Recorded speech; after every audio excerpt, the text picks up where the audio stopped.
இன்றைக்கி பாருங்கள், உலகத்தில் நடக்கிற பிரச்சனையெல்லாம் பாருங்கள். ஏதாவது ஒரு பிரச்சனை நடக்கும்போது பாருங்கள், அது என்னன்னா மனுஷன் தீர்மானிக்கலாம் எது நல்லது எது கெட்டதுன்னு. ஒன்றும் இல்லை, கடவுள் எது நல்லது எது கெட்டதுன்னு சொல்கிறாரோ அதை ஃபாலோ பண்ணான்னா வாழ்க்கை ஃபர்ஸ்ட் கிளாஸ் ஆகிடும். நீரன் மறைவிடா நீரை தீருள்ளத்தை மீட்பேன் கவிகளால் நான் பயப்படும் நாளில் உம்மை நம்புவேன், உம்மை நம்புவேன். உம்மில் பெறவான் என்று எப்போதும் சொல்லுவேன். நீரன் மறைவிடாம் நீரை தீருள்ளத்தை மீட்பேன் கவிகளால் நான் பயப்படும் நாளில் உம்மை நம்புவேன், உம்மை நம்புவேன். உம்மில் பலவான் என்று எப்போதும் சொல்லுவேன்.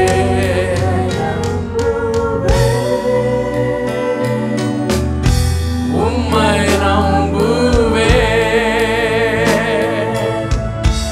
உம்மில் பலவான்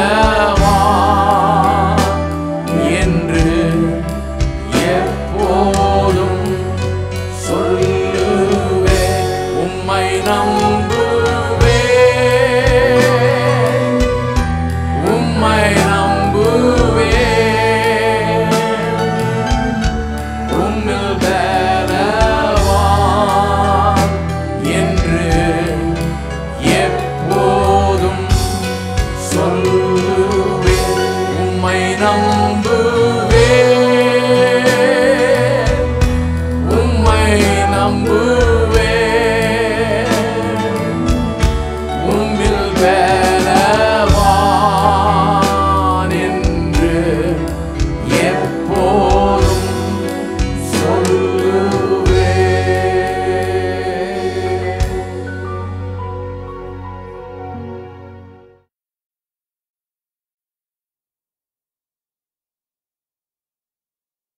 நான் தீர்மானங்கள் எடுக்கிறேன். கர்த்தர் கொடுத்த அறிவு ஞானத்தை வச்சு, கர்த்தருடைய சித்தத்தை வச்சு, கர்த்தரோடு எனக்கு இருக்கிற உறவை வச்சு நான் தீர்மானங்கள் எடுப்பேன். கரெக்டாக காரியங்களை செய்வேன். இப்படி தான் நடக்கும், இயேசுவின் நாமத்தில் இது இப்படித்தான்ற ஒரு பொறுப்பு நமக்கு வர வேணும். பாருங்கள், அதுதான் சொல்லிட்டு இருக்கிறோம். இதெல்லாம் வேத வசனத்தின் சத்தியம். பாருங்கள், அப்படி தான் மனுஷனை உண்டாக்கிட்டோம். அவர்கள் ஆண்டு கொள்ள கடவுள்னு எல்லாம் பக்கத்தில் இருக்க ஆளை பார்த்து சொல்லுங்கள்.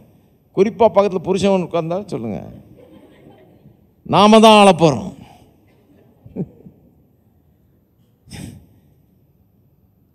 ரெண்டு பேரும் சேர்ந்து எல்லாத்தையும் ஆண்டு கொள்ளுங்கள், வர்ற பிரச்சனையெல்லாம் ஆளுங்கள், மேற்கொள்ளுங்கள், ஜெயிங்கள்.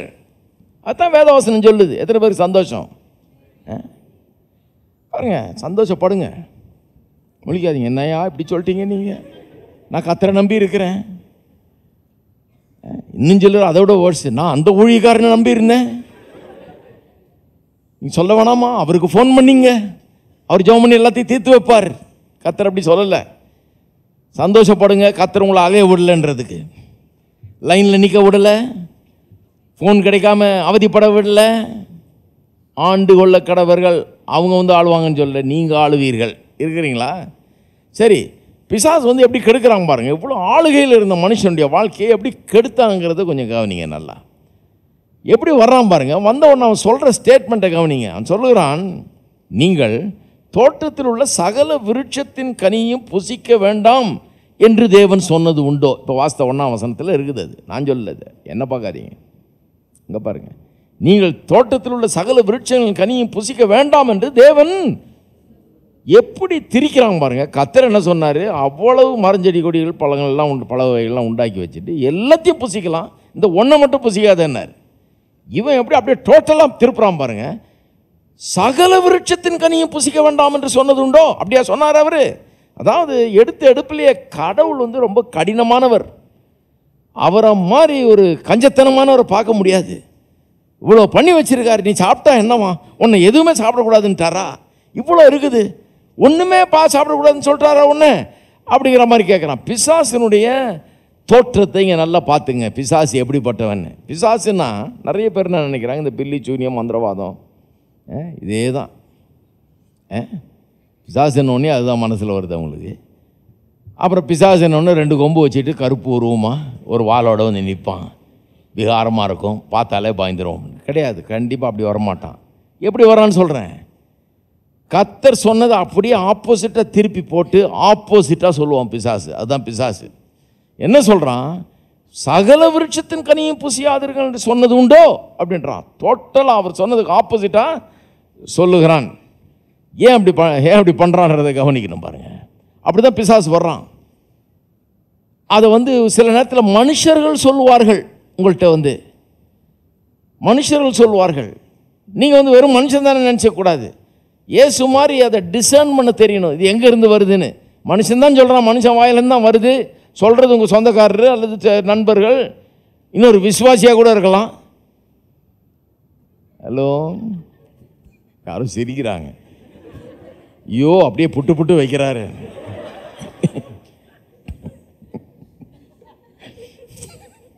தெரியுது உங்களுக்கு மைண்டில் என்ன போகுதுன்னு. அப்படியே சொல்கிறாரு. யார் அவருக்கு சொன்னதுன்னு? எல்லா இடத்துலையும் நடக்கிறது தானே. நாங்களும் அந்த பாதையில் தான் வந்திருக்கிறோம். சொல்லுவாங்க. சொல்லும்போது பாருங்கள், பேதுரு ஒன்று சொல்கிறான் ஏசிக்கிட்டு, ஆண்டவரே சிலுவையை பற்றிலாம் பேசாதே, அது உமக்காக கூடாது. அப்பாலே போ சாத்தானேன்னாரு. அதுக்கு நீங்கள் போய் எல்லாரையும் சாத்தான்னு சொல்லிட்டு இருக்காதீங்க. ஆனால் எங்கேருந்து வருதுன்னு கண்டுக்கிட்டா இருப்பாருங்க. அந்த அளவுக்கு இருக்கணும் நீங்கள். சொல்கிறானே, சொல்கிறது எங்கேருந்து வருது? இது பிசாசின் காரியமா, இது கடவுளுடைய காரியமா? கடவுள் சொல்கிற காரியமா, இது பிசாசினிடத்துலேருந்து வருதா?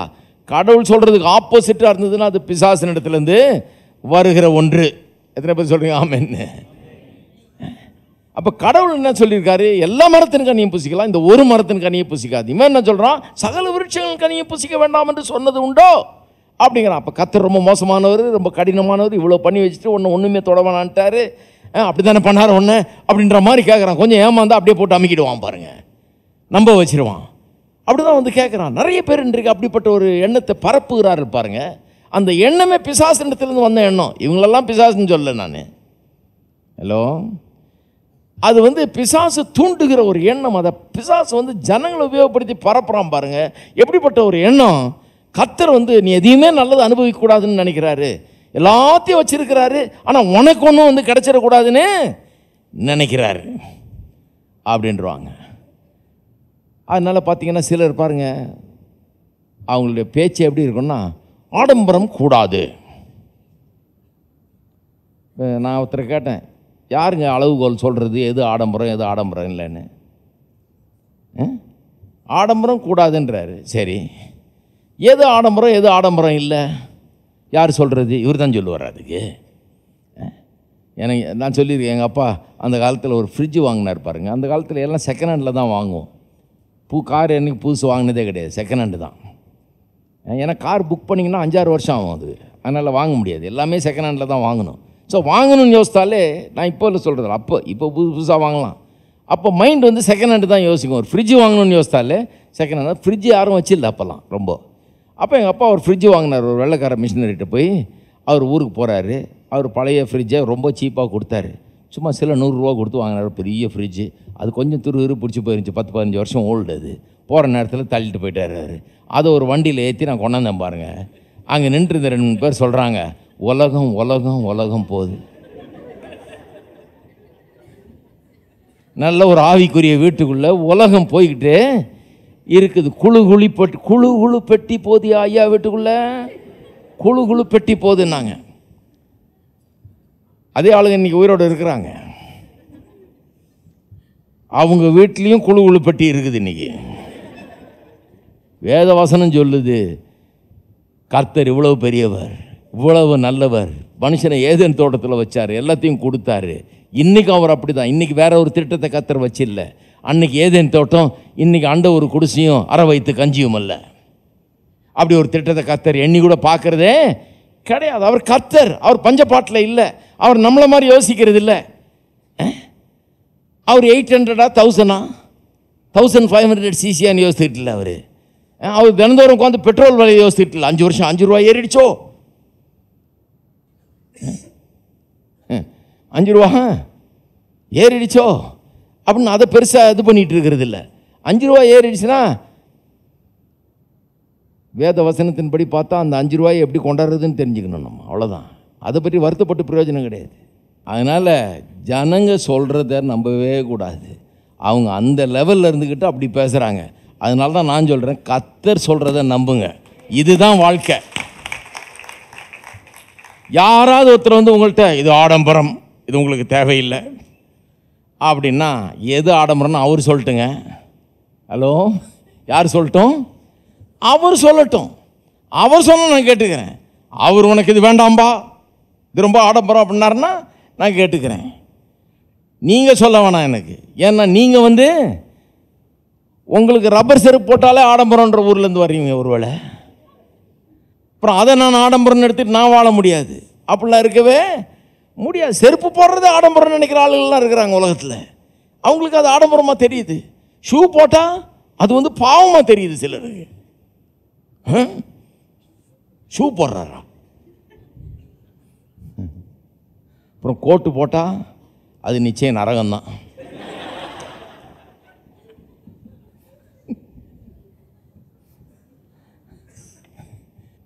அவங்க லெவலுக்கு போகாதீங்க.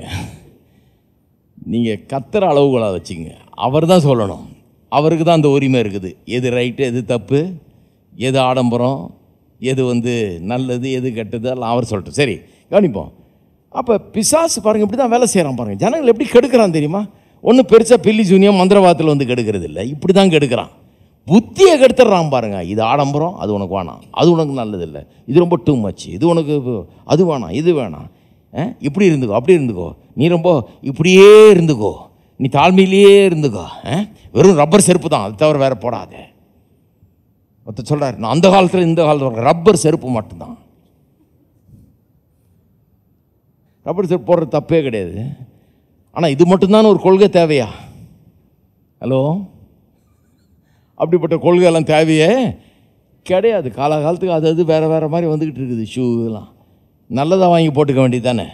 எது நல்லதோ நமக்கு அது செஞ்சுக்க வேண்டியதுதான். சரி, அப்போ பாருங்கள், பிசாசு இப்படி தான் வர்றான் பாருங்கள். ஜனங்களை வந்து தேவனுடைய எண்ணத்திலேருந்து திருப்பி ரொம்ப கீழ்த்தரமான எண்ணங்களுக்கு கொண்டு போய் அது வேணாம் இது வேணாம்னு சொல்லி இப்படியே கெடுத்து கொண்டு போகிறது தான் இருக்கான். பிசாசு வந்து ஏவாள்கிட்ட சொல்கிறான், கர்த்தர் இப்படி சொன்னது உண்டோ, எந்த விருட்சத்தின் கனியும் புசிக்க வேண்டாம்னு சொன்னது உண்டோ அப்படிங்கிறான். ஸ்ரீ சர்ப்பத்தை பார்த்து, நாங்கள் தோட்டத்துக்குள்ள சகல விருட்சங்கள் கனியும் புசிக்கலாம், ஆனாலும் தோட்டத்தின் நடுவில் இருக்கிற விருட்சத்தின் கனியை குறித்து தேவன் நீங்கள் சாகாதபடிக்கு அதை புசிக்கவும் தொடவும் வேண்டாம் என்று சொன்னார் என்றாள். அப்பொழுது சர்ப்பம் ஸ்திரீயை நோக்கி, நீங்கள் சாகவே சாவதில்லை, நீங்கள் இது புசிக்கும் நாளிலே உங்கள் கண்கள் திறக்கப்படும் என்றும் நீங்கள் நன்மை தீமை அறிந்து தேவர்களை போல இருப்பீர்கள் என்றும் தேவன் அறிவார் என்றது. நல்லா கவனிங்க, சோதனை எதை பற்றியது? மனுஷனை ஆண்டவர் ஆதாம் ஏவாளையும் உண்டாக்கி வச்சார். அவளை சோதிக்கிறது ரொம்ப கஷ்டம். சோதிக்கணும்னா அவனுக்கு ஏதாவது தேவை இருக்கணும் பாருங்கள். அவனுக்கு காசு இல்லைன்னா காசை கொடுத்து சோதிக்கலாம், வீடு இல்லைன்னா வீடை கொடுத்து சோதிக்கலாம், சட்டை இல்லைன்னா சட்டையை கொடுத்து சோதிக்கலாம், இல்லையா, வேலை இல்லைன்னா வேலையை கொடுத்து சோதிக்கலாம். சோதிக்கணும்னா ஏதாவது அவன் ஏதாவது பஞ்சத்தில் பசியில் எதுலையாவது இருக்கணும். அப்போ தான் அவனை சோதிக்க முடியும். அவனுக்கு இல்லாதது ஒன்று இருக்கணும், ரொம்ப தேவையாக இருக்கணும். அவனை டெம்ப்ட் பண்ணலாம். அப்போ தான் என்ன சொல்லலாம், உனக்கு இதை தர்றேன் அப்படின்னா அவன் ஒரு வேளை விழுவான். இந்த மனுஷனை ஆதாம் ஏவாளை எப்படி சோதிப்பீங்க சொல்லுங்கள்? அவன் எதுலேயும் டெம்ப்ட் பண்ணுற மாதிரி இல்லை அவன். ஏன்னா எல்லாத்தையும் கர்த்தர் ஏராளமாக கொடுத்து வச்சிட்டாரு. அவனுக்கு தேவைன்னு ஒன்றுமே கிடையாது. நல்லா யோசித்து பாருங்கள், எந்த தேவையும் கிடையாது. வேத வசனம் சொல்லுது, அவனை தேவனிலும் சற்று சிறியவனாக்கி கனத்தினாலும் மகிமையினாலும் அவனை முடிசூட்டி சகலத்தை அவனுடைய பாதத்தை கீழ்ப்படுத்தி இருக்கிறார். எந்த அளவுக்கு? கீழ்ப்படுத்தப்படாதது ஒன்றுமில்லை என்று சொல்லும் அளவுக்கு எல்லாத்தையும் கீழ்ப்படுத்தி இருக்கிறார்னு எபிரேயர் 2:9 சொல்லுது. எதுவுமே இல்லையா கீழ்ப்படுத்தப்படாது, அத்தனையும் அவனுக்கு கீழே இருக்குது. இவனுக்கு மேலே ஆண்டவர் இருக்காரு, ஆண்டவர் கீழே இருக்கிறான், இவனுக்கு கீழே எல்லாம் இருக்குது. எல்லாம் இவன் கையில் இருக்குது, எல்லாமே இவனுக்கு கொடுக்கப்பட்டிருக்கிறது. எல்லா கனம் மகிமையும் இவனுக்கு உண்டாயிருக்கிறது. எல்லாத்தின் மேலும் அதிகாரியாக இருக்கிறான், எல்லாம் இவன் உடையவனாக இருக்கிறான். இப்படிப்பட்ட ஒரு ஆளை எப்படி சோதிப்பீங்க? ஹலோ, ஒரு ஏழையை சோதிச்சிடலாம், இல்லாதவனை சோதிச்சிடலாம், நொந்து போயிருக்கிறவனை சோதிச்சிடலாம். சந்தோஷமாக இருக்கிறாங்க. அவன் ஏதேன்ற ஓஹோன்னு இருக்கிறான், எந்த குறையும் கிடையாது, அவனுக்கு எந்த தாழ்ச்சியும் கிடையாது, எந்த பிரச்சனையும் கிடையாது, ஒன்றும் கிடையாது. ஜம்முன்னு இருக்கிறான் ஆள். வேண்டியதுக்கு மேலே இருக்குது. 4 நதி ஓடுற மாதிரி எல்லாத்தையும் இவனுக்கு எவ்வளோ வேணுமோ அதை காட்டிலும் ஆயிரக்கணக்கான மடங்கு அதிகம் ஆக்கி வச்சிட்டார். இவனை எப்படி சோதிப்பீங்க சொல்கிறேன். ஒன்று தான் இவன்கிட்ட இல்லை. என்ன இல்லை? இவன் எல்லாத்தின் மேலேயும் தேவனை போல இருக்கிறான். தேவர்கள்னே மனுஷரை கர்த்தரே அழைச்சார்னு வேதம் சொல்லுது 82ஆம் சங்கீதத்தில். இயேசுவை அதை சுட்டி காட்டுறாரு. உங்களை தேவர்னா அவரே சொல்லிட்டாருன்றாரு. எந்த விதத்தில் நம்மெல்லாம் தேவர்கள்? எல்லாத்தையும் ஆளுகிறவர்கள், எல்லாம் நமக்கு கீழே வைக்கப்பட்டிருக்கிறது, எல்லாம் நம்முடைய பொறுப்பில் கொடுக்கப்பட்டிருக்கிறதுனால நாம் தேவர்கள். ஆனால் நாம் கடவுள் கிடையாது. ஹலோ, நாம் கடவுள் கிடையாது, ஆனால் தேவர்கள் என்று வேதம் நம்மை சொல்லுகிறது. கர்த்தரே சொல்லியிருக்கார். எதுக்கு நம்ம போய் தேவர்கள்னு சொல்லணும்? எதுக்கு சொன்னார்னா, நம்ம ஆளுகிறவர்கள், எல்லாம் நமக்கு கீழே வைக்கப்பட்டிருக்கிறது, அந்த விதத்தில் நாம் தேவர்கள். ஆனால் நாம் தேவன் அல்ல, நாம் கடவுள் அல்ல. எந்த விதத்தில் கடவுள் அல்ல? எல்லாம் மனுஷனுக்கு கீழே இருக்குது, எல்லாம் அவனுக்கு கொடுக்கப்பட்டிருக்கு. மனுஷனுக்கு எதை கொடுக்கலங்க? இங்கே சொல்லியிருக்கு பாருங்க, நன்மை தீமை அறியத்தக்க விருட்சத்தின் கனியை மட்டும் புசிக்க வேணான்னு சொன்னாராம். அதை ஒன்றை மட்டும் விலக்கி வச்சிருக்கிறார்.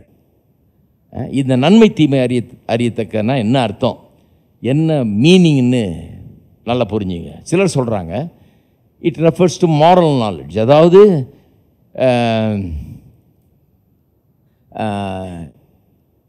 நன்மை எது தீமை எதுங்கிற அறிவு மனுஷனுக்கு உண்டாயிடும் அதை சாப்பிட்டா. அதனால தான் அதை சாப்பிட வேணான்னாரு. கிடையாது. நன்மை எது தீமை என்கிற அறிவை ஏற்கனவே மனுஷனுக்கு ஆண்டவர் கொடுத்துருந்தார். அவர் க்ளீனாக சொல்லியிருந்தார், எல்லாத்தையும் சாப்பிடு, இதை சாப்பிடாத, எல்லாத்தையும் சாப்பிட்றது நல்லது, இதை சாப்பிட்றது கெட்டது. அப்போ நன்மை தீமை அறியத்தக்க அறிவு இருந்தது அவனுக்கு இருந்தது. He new what is good and evil. எது நன்மை எது தீமைன்றதை அவரே சொல்லி கொடுத்துருந்தார்.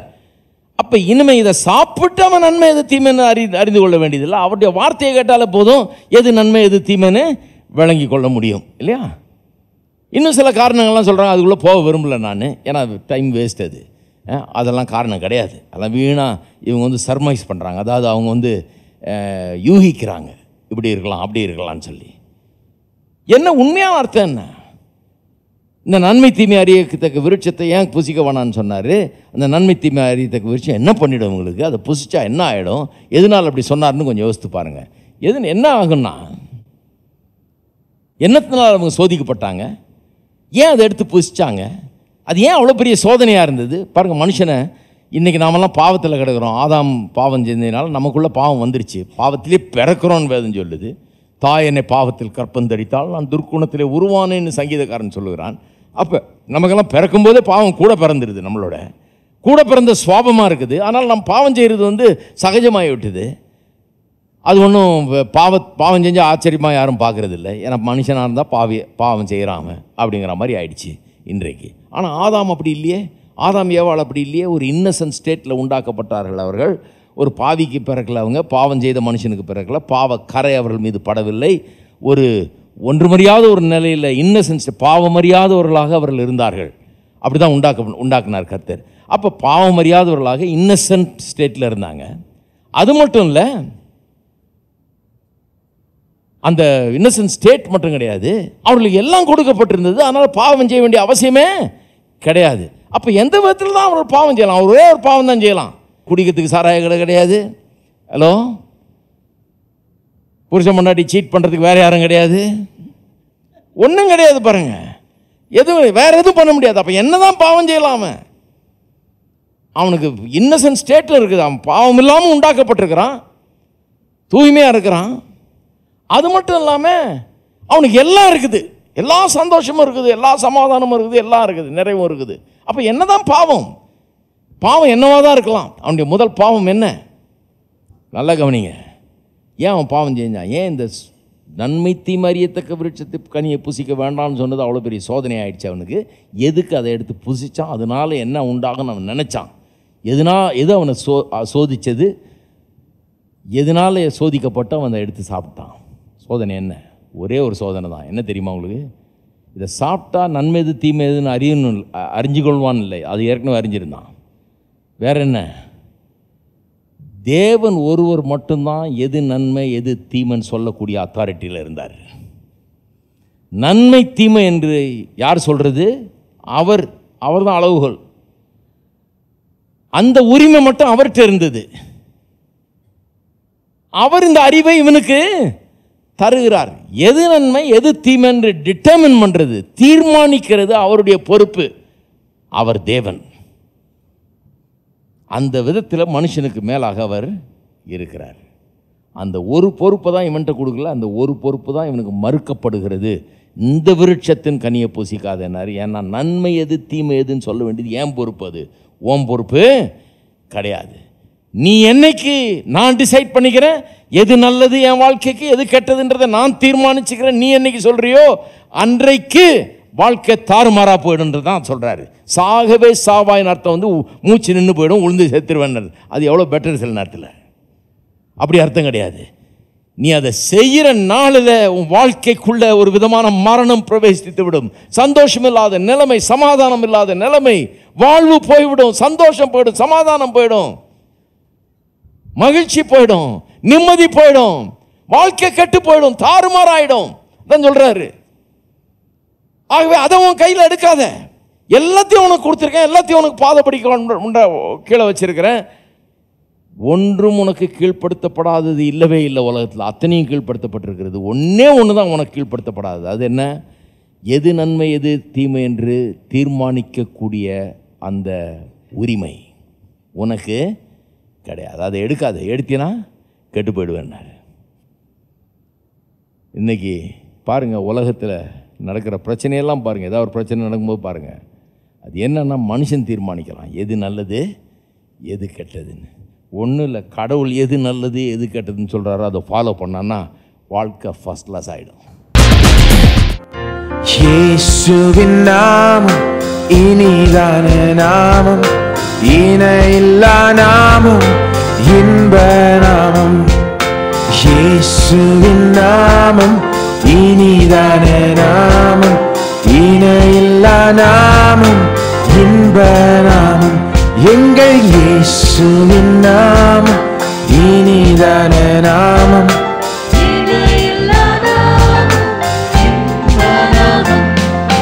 பாவத்தை போக்கும், பயம் அதை நீக்கும், பரம சந்தோஷம் பக்தருக்களிக்கும். பாவத்தை போக்கும், பயம் அதை நீக்கும், பரம சந்தோஷம் பக்தருக்களிக்கும். இயேசுவின் நாமம் இனிதான நாமம், இணையில்லா நாமம், இன்ப நாமம். இயேசுவின் நாமம் இனிதான நாமம், இணையில்லா நாமம், இன்ப நாமம்.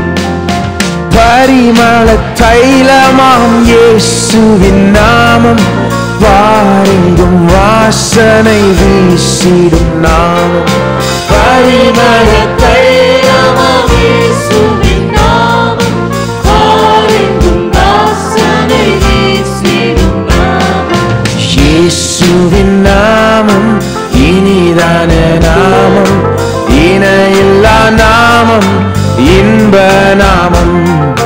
இயேசுவின் நாமம் இனிதான நாமம், இணையில்லா நாமம், இன்ப நாமம்.